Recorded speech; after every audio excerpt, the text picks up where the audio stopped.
Hi, my name is Emily. I am currently a teacher in a middle school classroom of children with autism that have severe interfering behaviors. They have not been successful in other settings in lesser restrictive environments. So they're sent to our program to work on behavior change programs as well as academics. I have 4 students this year, and they are all nonverbal and they all have autism. In the past, I've had students that don't have autism but still have this interfering behaviors. And I've also had very verbal students throughout the years too. In my daily classroom, we use various modes of communication, including sign language. All of my students use sign language to some extent. But then we also have our speech language pathologist that helps develop communication devices for our students, as well as a team called Interact, which helps with assistive technology in our classrooms. I have a couple examples of how we use assistive technology in our classrooms. This is one of my students' communication devices. She originally started using ProLoquo to go on her iPad, but we've had a lot of issues with the iPad being broken. So her family and the school has decided that a low-tech device is probably a better option for her. She has multiple ways of communicating things she needs for school, how to answer things for our calendar, our morning meeting, including stuff about school, the weather,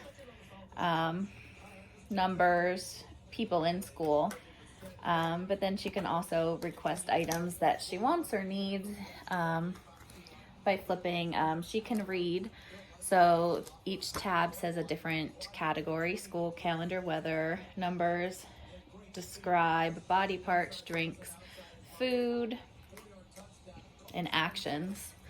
So depending on what question we're asking her, maybe it's what do you want to drink, she can flip to the drinks page and pick a variety of items, including some examples are just milkshake, chocolate milk, orange juice, water.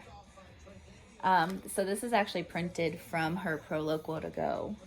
So it has a home button, but obviously you just flip to the home page. We also use picture exchange communication, which involves actually giving what item they want. So this is for one of my students. So if he was to hand us Sour Patch Kids, he would receive Sour Patch Kids as we are teaching him to use this communication system.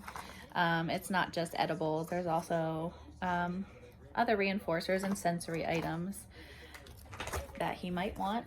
And then finally, we have a speech output device, which this is a GoTalk 20 Plus. But it's adapted for my student based on a preference assessment that we have completed for the student. So he can say, I want goldfish.